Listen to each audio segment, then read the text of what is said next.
Su-moon was traveling in the car with his parents. He was a child. His father receives a call from Detective Ga, who asks him to survive. When he hangs up, Ga is surrounded by a group of thugs who push him off the roof, causing him to fall to his doom. Suddenly, a truck hits their car, and his parents die. He grew up with his grandparents. He is now a high school student and hangs out with two of his friends. There's a group of people called Counter. Their purpose is to hunt down evil spirits, and they each have their own unique abilities. The group disguises themselves as employees at a noodle restaurant. Hana can sense evil spirits from hundreds of kilometers away. When she touches someone, she can read their memories. Chu My-ok is the chef of the noodle restaurant. She is the anchor of the counter. Choi Jang-mul is the first counter of Korea. He is in charge of managing expenses for the group. Su-moon and his friends go to a noodle shop to eat noodles. The noodle shop owner Hana and her craftsmanship are extraordinary. Customers who have eaten the noodles she made will often come back to patronize them. Hana senses the level 3 spirit in the town. She informs others, and they burst into action and prepare to strike. The spirit in the black dress fights with Hana and knocks her to the ground. The spirit fled into a construction site and encountered Cheol-jung, and the two fought fiercely. He manages to kill Cheol-jung, soul flies into the air. Hana rushed over, and the person in black had left. She burst into tears when she saw the dead body of Cheol-jung on the ground. The soul walked into the city to find any person in the coma, but entered Su-wen's body. Su-wen fell to the ground and woke up amidst the shouts of his companions. He recalled the scene when he passed out before Su-moon groaned in his heart. Su-moon returned home and celebrated his birthday with his grandparents. Before going to bed at night, Su-moon went to the toilet and washed his hand. He found that small black holes appeared in several fingers. No matter how he cleaned, the black holes did not go away. The group finds out that the soul of Cheol-jung entered Su-moon, so they start finding him.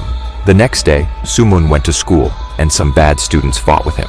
Hana reaches him and beats the boys. She led Su-wen into the car and returned to the noodle shop. They wanted him to join their group, but he was scared. They begin the training, and Moon is encouraged to close his eyes and visit the afterlife. He is properly introduced to Wigan, who walks with him through this realm between the living and dead called Jung. Wigan warns that this work is dangerous and Moon could die. He is not willing to join, but the team gives him 1 week to make his decision. He comes out of the shop and receives a call from bullies. They told him to bring Hana with him, but declined to do so. He decides to go alone and apologizes to them. Su-moon goes to meet bullies. They start fighting with him. Suddenly his powers come out and allow him to stop one of the bullies' punches. But he does not know how to handle his power, and they overpower him, and he passes out. The counters come to the rescue and take out these bullies using their powers. They also have the ability to erase memories, so the bullies do not even know they got beaten up. Moon awakens at the noodle restaurant as he realizes My-ok heals his leg, as she promised. Moon heads outside the noodle shop and starts testing his new legs out, sprinting down the street and straight onto the track at school. This brings back memories of the past as Moon ran on the beach to his parents. Moon eventually returns to the noodle. As they continue talking, Motok mentions how he lost his memory in the past, having fallen off a building. He was badly hurt and managed to be brought back with the help of Hana and Motok. It turns out that 7 years ago, a person who called Moon's father on accident day was Motok. Hana suddenly interjects and reveals that she has spotted a level 1 spirit and bolts out the door. Su-moon wonders how they will capture evil spirits. Motok tells him they all possess extraordinary abilities, and their power is 3 times more than normal humans.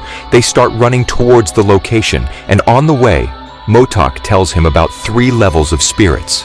The first level means the dead are ineffective, and they have not killed anyone yet. Level 2 is when they become fascinated with killing, and level 3 is the power level. Moon decides to join them. The group works together, and Hana uncovers the source of power. Spirit is drunk, and there is a child with him. They start searching for houses. Su-moon sees an unconscious child on the ground. He informs another about the incident. The young child is in a critical condition, and it is up to Motok to bring him back from certain death. That evening, Moon decides to call Jung again, holding his chest and meeting Wigan in a brilliantly white room. He's made his decision and has given the 3 rules. He is given the rules and agrees to them, but on one condition, he wants to meet his parents. He jumps a building when the counters want to see who can put their handprint the highest. All the counters drop their mouths to the ground. That was very similar to their counter-friend that just died. Now that So Moon is fully on the team, they start to tell him everything he needs to know about being a counter. For instance, there are energy spots around Seoul that will amplify their powers. They only fight level 3, or to put his arm around Hana, she knocks him across the room. It turns out that touching others causes her to read their memories, and it is not the first time she has done this. It turns out she has thrown everyone across the room, so it is not an isolated incident. In the basement, Hana teaches him to fight. The next day at school, Moon is called away by a new case for the team to tackle. As he gets in the counter car, Hana briefs the team as they prepare to stop this spirit from killing. The team heads towards the location. Hana tells Soo Moon about the usage of his powers. As they reach the target area, the team goes over the clues they have, including a description of the stonemason and the teenage girl. This leads them to Sin Wang stonemasonry, where saws buzz noisily, masking the cries of those inside. They go separate ways to find the spirit. Moon hears a sound from a barbecue nearby and follows the noise inside. As he does, the schoolgirl does her best to escape from her captor. She scrambles away, just as Moon shows, and blindsides the murderer. As he reaches out and touches the guy, Moon suddenly sees flashes of the past, including how this guy is responsible for many missing people. The guy runs away with the girl. Soo Moon informs others, and they reach him. Motak and Soo Moon go after him. Soo Moon stands on the top of the tower and looks for a man. He locates him, and the group goes behind him. A fight starts between them, and suddenly Soo Moon punches and kills the man. He starts crying after knowing that he killed a man. Together, Mayok tells Moon that he needs to summon the evil spirit. With the help of the team at stonemasonry, the police arrive to take the guy.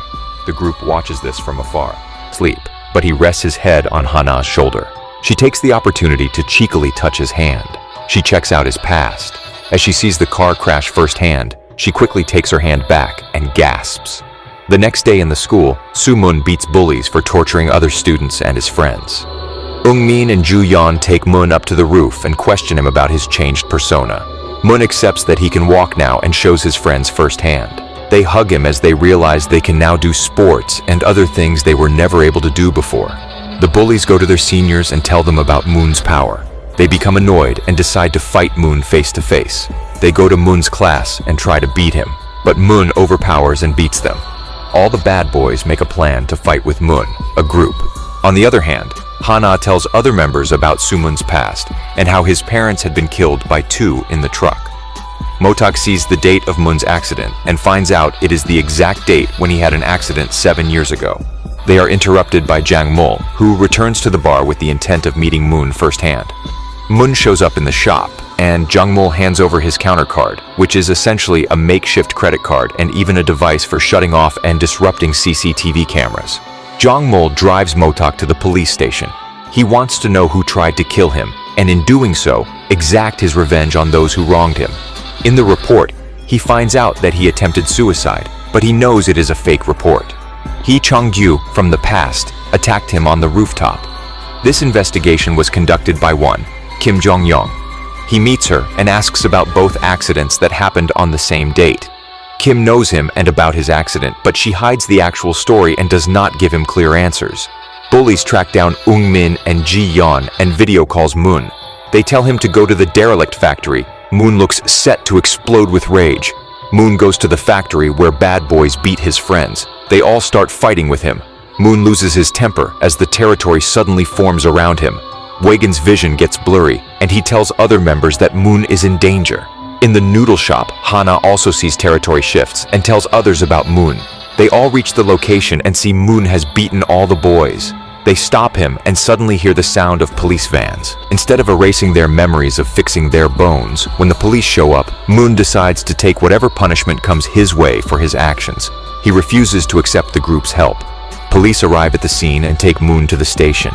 Mayor and his friends arrive and see the state of these kids. Moon admits that he was the one who did this and prepares to take the brunt of this punishment. Jang Mul and Hana show and take their side. They drop a whole bag full of weapons and confirm that the fingerprints on those will match Hyok-woo and his friends. Motak tells Mayok that Moon's father had some connection with him and that both cases of the accident are somehow related. In the police station, Kim is upset and recalls his meeting with Motask.